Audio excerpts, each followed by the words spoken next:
नमस्ते दोस्तों, class 10th में आपका स्वागत है। और एनसीईआरटी मैथ में देखिए, मैं आज आपको पढ़ाऊंगा जो वास्तविक संख्याओं का चैप्टर बचा है। उसमें क्या है, अभी बेसिक थोड़ा मैंने पढ़ाया है और बेसिक ही मैं आज आपको पढ़ा रहा हूँ, क्योंकि इसका कॉन्सेप्ट जब तक क्लियर नहीं होगा तो आपकी समझ में बिल्कुल चैप्टर नहीं आएगा। ये मेरी गारंटी है। अगर जो पढ़ा रहा हूँ इस चैप्टर में बेसिक पढ़ा रहा हूँ मैं आपको, ठीक है ना। परसों भी मैंने ये पढ़ाया बेसिक, थोड़ा सा इसमें बचा है परमेय और अपरमेय संख्याएं।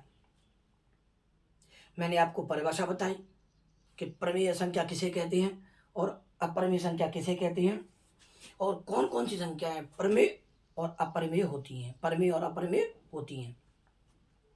मेरे प्यारे बच्चों, जब तक आप ढंग से नहीं पढ़ेंगे, अच्छी तरह नहीं समझेंगे, तो कोई भी आपको अच्छे से अच्छा टीचर जिसको आप मानते हो उन पर पढ़ लेना, पर समझ में नहीं आएगा जब तक आप ढंग से खुद स्वयं नहीं पढ़ेंगे। और थोड़ा सा बच्चों एक मैं करूँगा निवेदन। मैं कहता हूँ भाई बहनों, या कोई भी कहता है भाई बहनों, क्लास में कहते हैं भैया जी बहन जी। बस मेरा एक हाथ जोड़ के निवेदन कर रहा हूँ मैं, अगर वास्तव में आप पढ़ रहे हो तो क्लास में अपना चरित्र बढ़िया रखिए, क्योंकि आप 10th में आ गए हैं। यही उम्र है बनने और बिगड़ने की बेटा। जितने भी मेरे भाई बहन मुझे देख रहे हैं, मेरे छोटे भाई बहन देख रहे हैं, या मुझसे मेरे जो हम उम्र के देख रहे हैं, उन सबसे मैं कहना चाहता हूँ, जिनके फादर देख रहे हो, जिनके बड़े भाई देख रहे हो, वो अपने छोटे भाई बहनों को समझा कर घर स्कूल में भेजा करो कि भाई आप पढ़ने जा रहे हो, केवल पढ़ाई पर ध्यान देना बच्चों। इधर उधर की बातों पर ध्यान देंगे तो आप जीवन में कुछ भी नहीं कर पाएंगे। क्यों कि रोना पड़ेगा, सिर्फ रोना रोना ही रह जाएगा कि क्या करूं मैं, क्या करूं, कोई काम नहीं मिल रहा है मुझे, ये नहीं मिल रहा है मुझे, वो नहीं मिल रहा है। आप जीवन में कुछ भी नहीं कर सकते हो। इसलिए अपना चरित्र बढ़िया रखो बस, ठीक है ना। या तो राजा बन के रहो या श्रमिक बन के रहो। ये दो शब्द मैंने बता रहा हूँ आपको, राजा या श्रमिक। अब बताओ क्या बनोगे आप शुरू में। अब कैसे बनना चाहते हो, राजा भी नहीं, अभी रहो श्रमिक बनकर। अभी आप श्रमिक बन के रहेंगे तो जीवन भर राजा बने रहेंगे आप। और अभी राजा बनने की उम्मीद रख रहे हैं तो जीवन भर आपको श्रमिक बनना पड़ेगा भैया।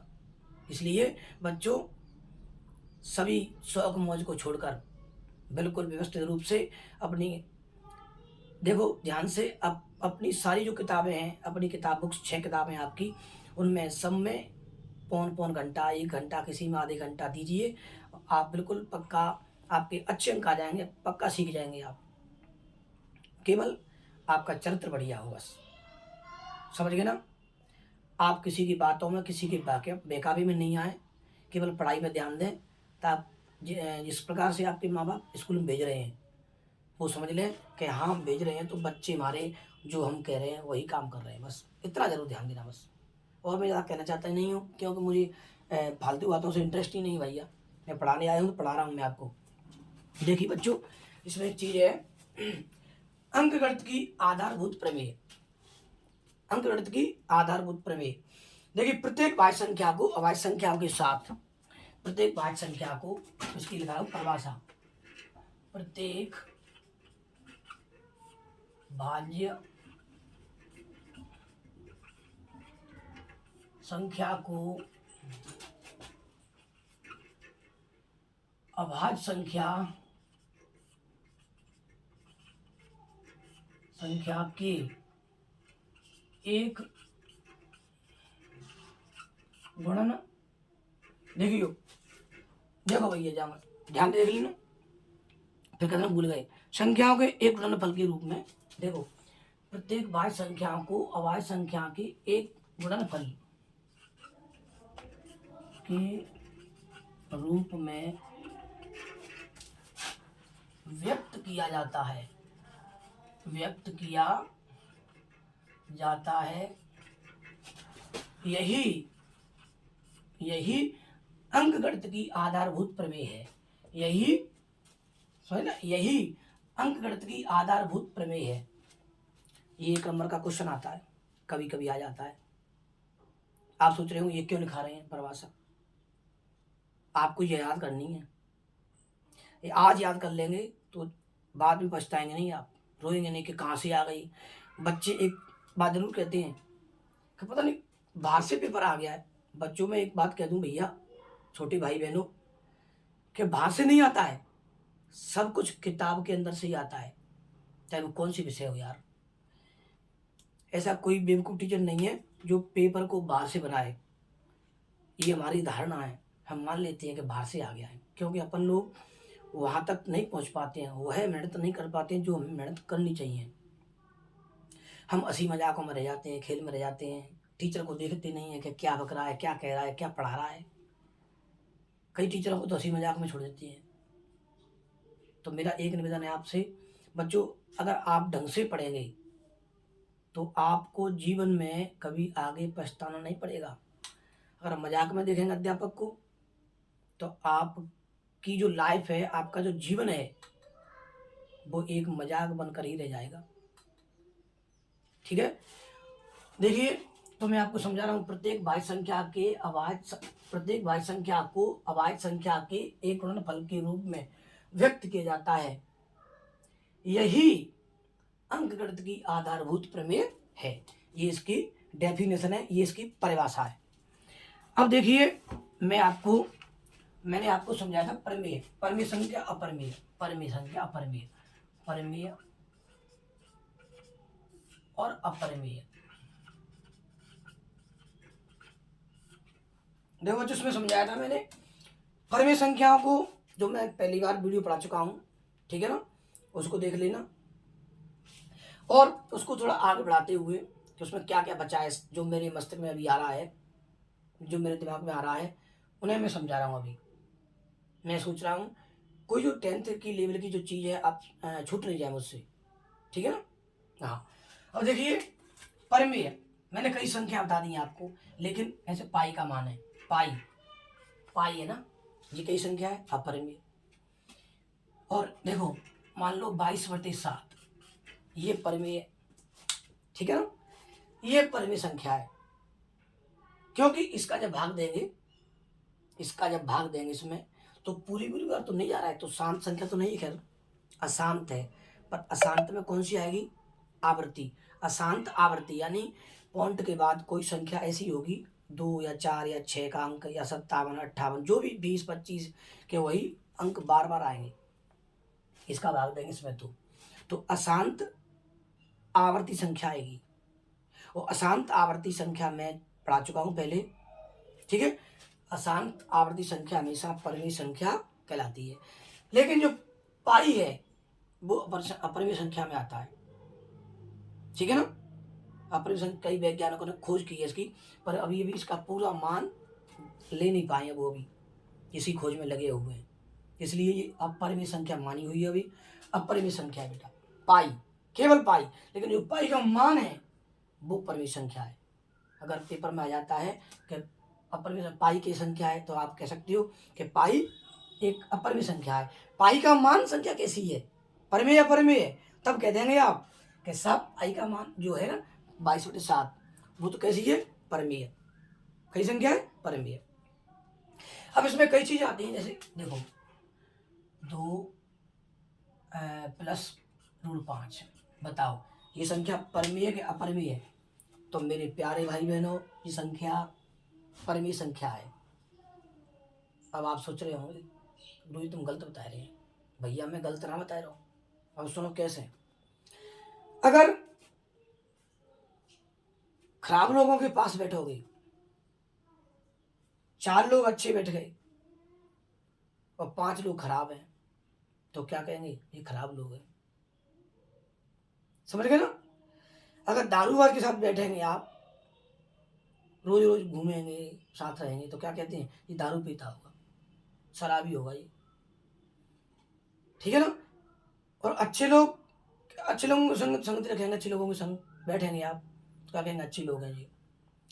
तो देखिए, परमेय और अपरमेय जुड़ जाए, घट जाए, गुणा हो जाए या भाग हो जाए, एक उसमें परमेय संख्या हो और एक अपरमेय हो, तो अपरमेय संख्या मानी जाएगी, ना कि परमेय। तो बच्चों, ये संख्या ये कैसी है, परिमेय, और जी कैसी है अपरिमेय जुड़ रही है, तो ये संख्या परिमेय नहीं रहेगी।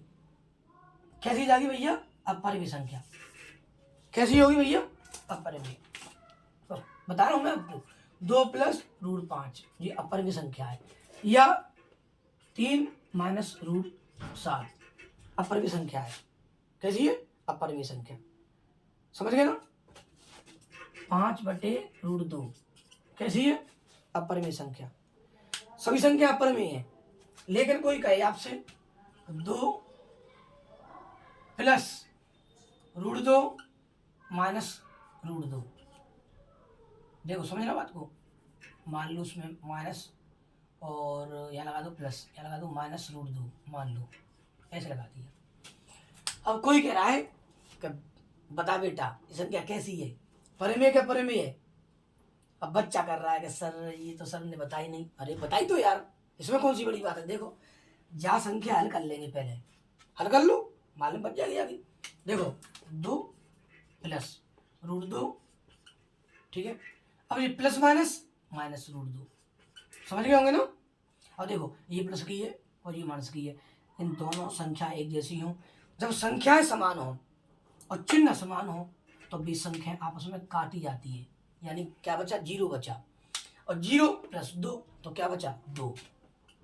और 2 संख्या कैसी है बेटा? है कैसी है? परिमेय है, तो बस परिमेय संख्या हो गई। मतलब ये संख्या पूरी कैसी हो गई? परिमेय हो गई संख्या, क्योंकि हमने हल करके देख ली संख्या परिमेय है। ठीक है। अब ये तो हल होगी नहीं भैया, कैसे हल होगी? तो जगह ही रह जाएगी तो जी अपरिमेय है गई, जी अपरिमेय है गई। ठीक है। अब मैं बच्चों आपको कोई भी चीज बची नहीं इसमें, मैं आपको सब कुछ समझा चुका हूँ। ठीक है। इसका जो वास्तविक संख्याओं का कॉन्सेप्ट है वो मैंने आपको क्लियर करवा दिया है, बिल्कुल क्लियर करवा दिया। ठीक है। अब मैं आपकी प्रश्नावली 1.1 शुरू कर रहा हूँ। क्या कर रहा हूँ? एक्सरसाइज 1.1।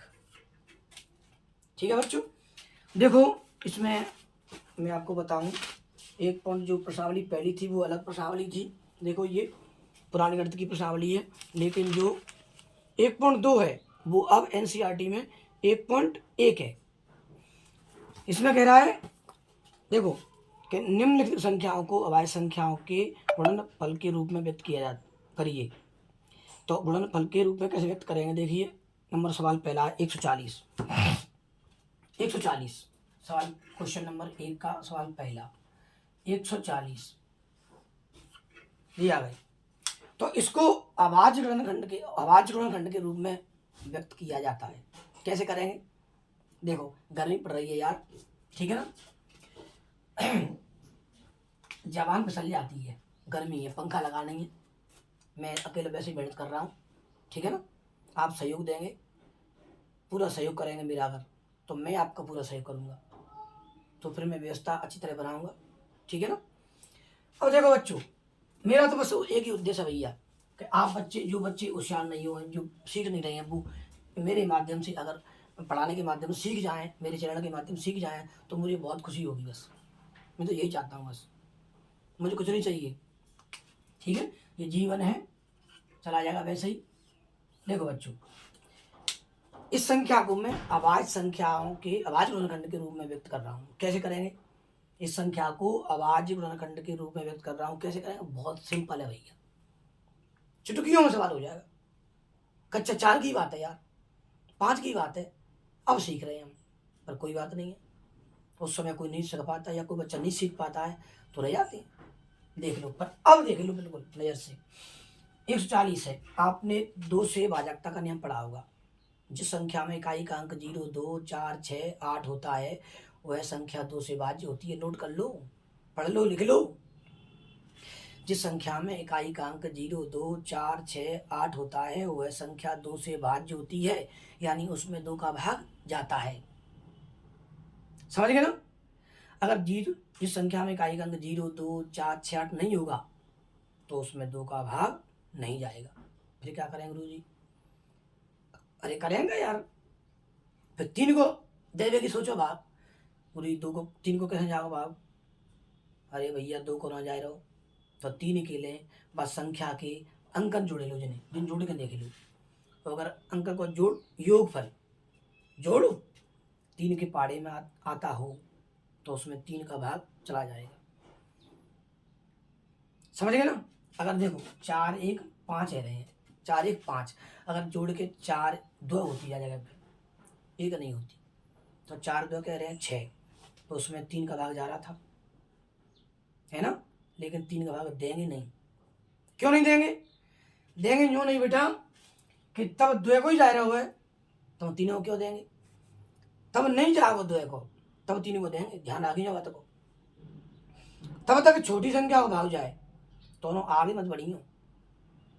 अब एक बच्चा ने पूछी कि गुरुजी जा मैं संख्या में जाको नाम का है, मैंने कही बेटा जाको नाम है आवाज गुणनखंड। कहे कि परिभाषा का है कि आवाज गुणनखंड कायदे कहते।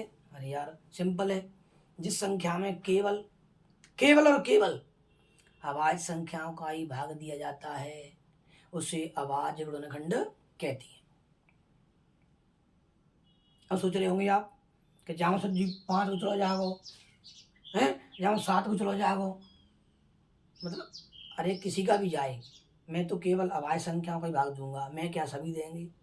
देखो अभाज्य संख्या कौन कौन सी है, अभाज्य संख्या कौन कौन सी, देखो अभाज्य, अभाज्य 2 3 5 7, देखो 8 नहीं है, 9 नहीं है, 10 नहीं है, 11 11 13 17 19 20 नहीं है, 21 नहीं है, 22 नहीं है, 23 नंबर संख्या है।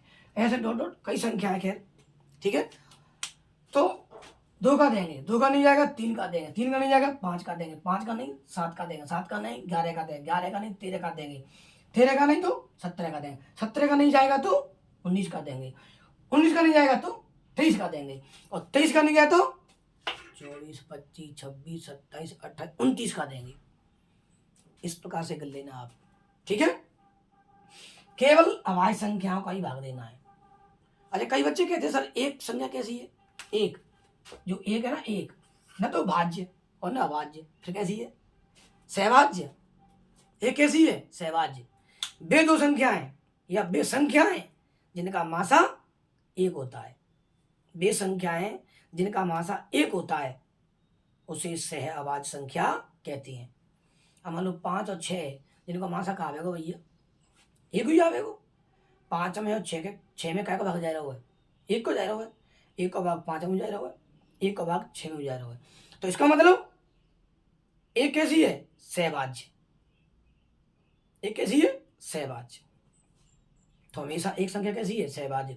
अब एक कह रहा सर एक तो विषम संख्या हुए, मैं मना कर रहा हूं, नहीं विषम संख्या भी है, मैं ये नहीं कह रहा हूं,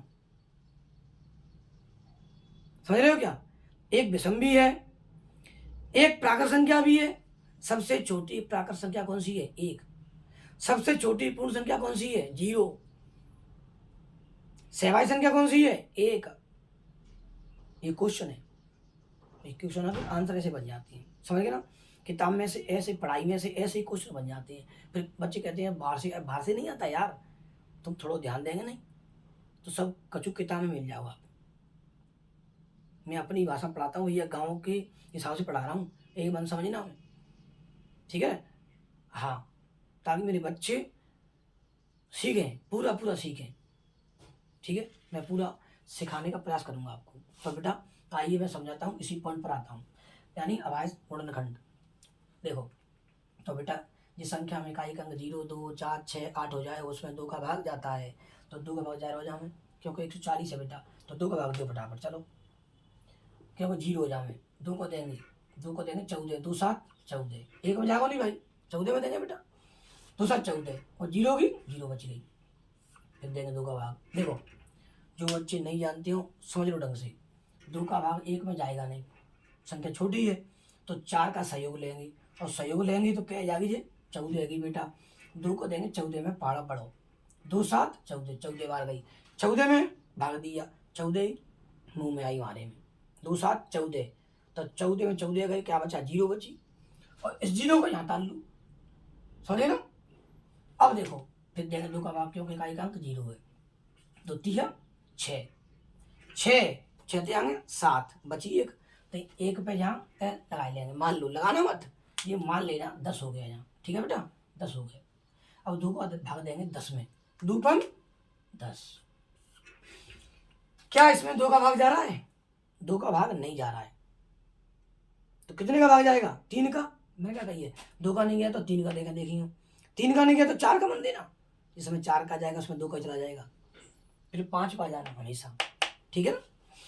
तो देखो अब देंगे 2 का नहीं जाएगा, 3 का नहीं जाएगा, अब देंगे 5 का देंगे, इकाई का अंक 5 आ गया, तो जिस संख्या में इकाई का अंक 0 या 5 आता है उसमें 5 का भाग जाता है।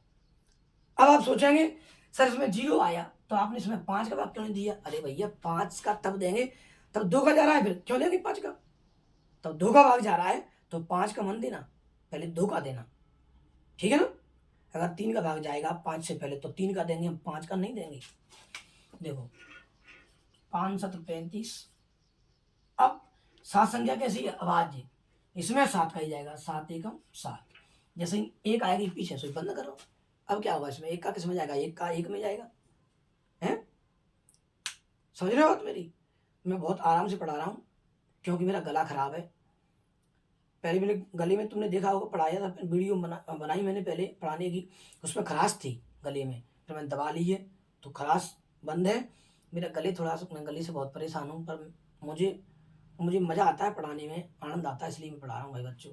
मुझे माफ़ करना, ऐसे मत कहना कि पढ़ा रहे हैं ये गले बैठ रहा है, क्या करूँ, मैं बहुत परेशान हूँ इस गले से, ठीक है। मैं आप लोगों के लिए मेहनत कर रहा हूँ, जो मेरा बच्चा पढ़ेगा मुझसे मैं बेनिफिट पूरा दूंगा उसको, मैं पूरा फायदा मिलेगा उसको। तो बच्चों ये हो गया, बस अब कर दो 140 के अभाज्य गुणनखंड कौन कौन से? 2 इंटू 2 इंटू 5 इंटू 7, यानी इसका गुणा करेंगे तो यही आंसर आएगा, समझ गए हो? देखो 7 5 35, 35 दूनी 70, 70 दूनी 140 हो गए, ये लिख दो आप, बस आपका आंसर पूरा हो गया। अच्छा, अगर इसे घात के रूप में लिखो तो कैसे लिखेंगे? देखो घात के रूप में या लिख दो, या लगा के 2 पे घात 1 2, 2 बार, 2 2 बार है, 5 कितनी बार है? 1 बार, और 7 के बार है? 1 बार। अच्छा 1 तो लिखो चाहे मत लिखो, पर 2 हो, 3 बार हो, 4 बार तो लिखना जरूरी है। अरे 5 1 बार है तो लिख दो 5 1 बार, या मत लिखो घात को, मतलब ये लिखो चाहे मत लिखो तो कोई टेंशन नहीं है, समझ गए ना। 1 तो लिखो चाहे मत लिखो, लिख देंगे तो ठीक, और मत लिखो तो ठीक, ये है इसका लॉजिक। बताओ समझ में आया कि नहीं आया? कमेंट करना कि गुरुजी समझ में आया, और नहीं आया भैया तो बता देना गुरुजी समझ में नहीं आया। बच्चों अगर समझ में नहीं आया तो ये तो वीडियो में बेटा बार बार रिवर्स करो और सीख लो, ठीक है ना। अगर बार बार देख लेंगे तो मैंने बहुत ही स्लो, बिल्कुल स्लो पढ़ाया, बहुत स्लो, समझ गए ना। ये चीज है, ये मैंने आपको अभाज्य गुणनखंड सिखा दिया, समझ गए, ये चीज है। अब मैं एक सवाल और करा रहा हूं उसमें, देखो 38 25, यानी चल दूसरा ही कर लो, दूसरा सवाल, ये इसका 156। देखो बताओ बच्चों, सबसे पहले मैंने क्या कहा है, जिस संख्या में इकाई का अंक 0 2 4 6 8 होगा तो उसमें 2 का भाग जाएगा। इसमें क्या है, इकाई का अंक 6 आ गया, 2 का भाग, चलो 2 7 14, 15 में दे रहा हूं, 1 में जाएगा नहीं, 2 7 14, बची 1, तो 1 पर 6 16 है बेटा, 2 8 16। अब 2 का भाग जाएगा क्योंकि इसमें इकाई का अंक 8 है, 2 3 6, बची 1, भाई 6 मुंह में आई है ना, 7 में भाग दे रहे हैं तो 1 बची बेटा कि नहीं। अब यहाँ 1 पे 18 जाएंगे, 2 को भाग 18 में देंगे, 2 नाम 18, कुछ नहीं बचा।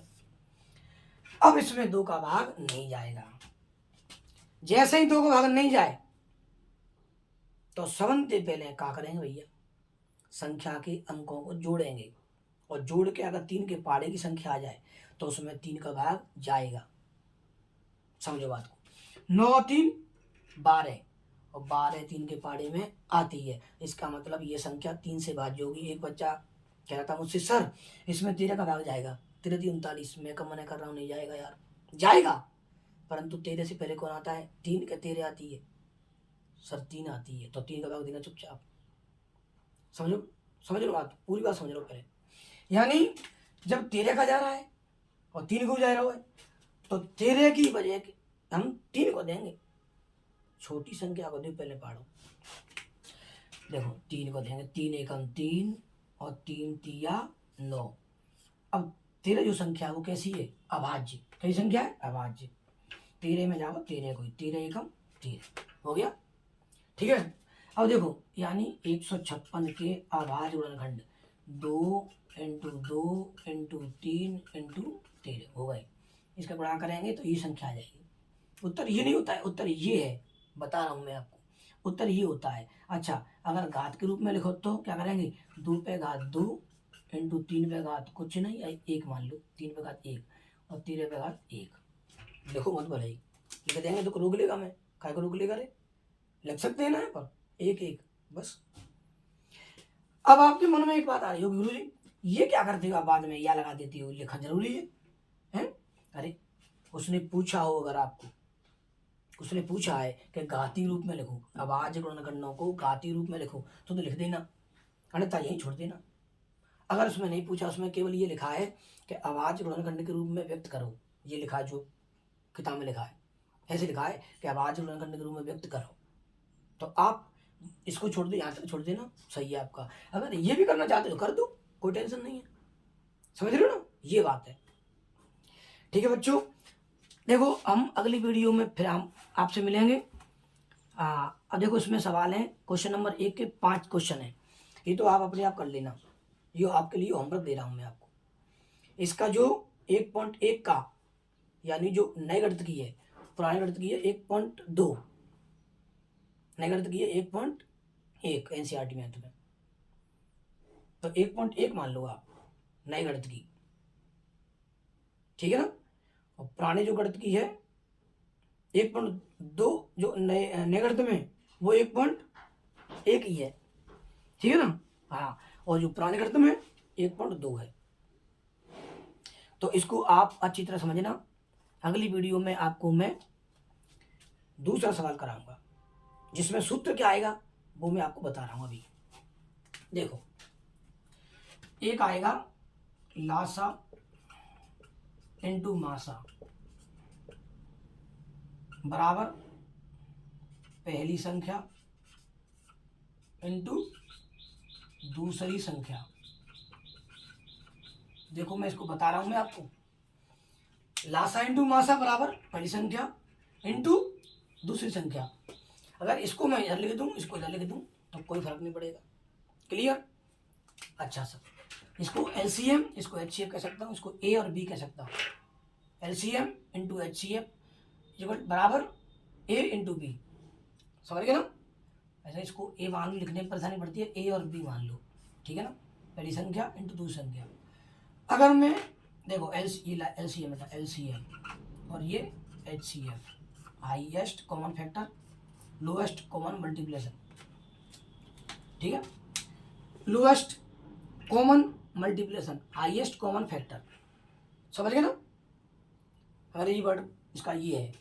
अच्छा साहब, ये तो लासा इंटू मासा बराबर पहली संख्या दूसरी संख्या, या LCM into HCF equal to यानी बराबर ए इंटू बी, क्लियर। इसको इधर लिख दो या इसको इधर लिख दो, बात एक ही है, कोई दिक्कत नहीं है। अच्छा, ये तो हो गया एक सूत्र, इसी सूत्र, ये तो जांच करने का सूत्र हो गया। अगर आपको एलसीएम पूछे कि एलसीएम ज्ञात करो, एलसीएम ज्ञात करना है, तो क्या करेंगे, ये लिखेंगे पहले ए इंटू बी बटे क्या बचा एचसीएफ, लो सा एवरेज, ठीक है। अगर आपको एचसीएफ पूछे, एचसीएफ तो वही आएगी ए इंटू बी बटे क्या बचा एलसीएम, लोएस्ट कॉमन मल्टीप्लिकेशन।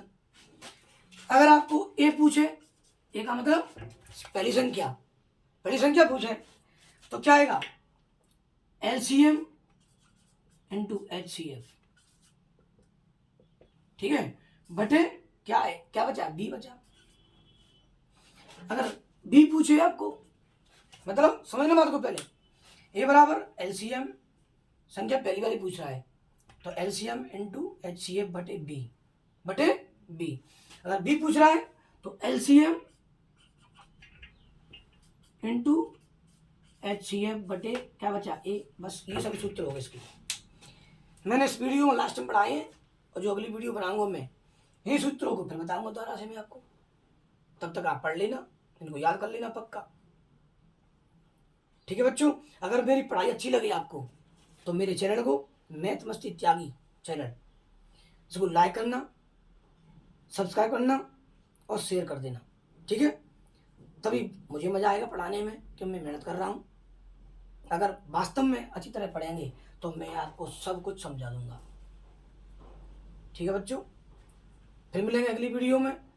तब तक के लिए जय हिंद, जय भारत।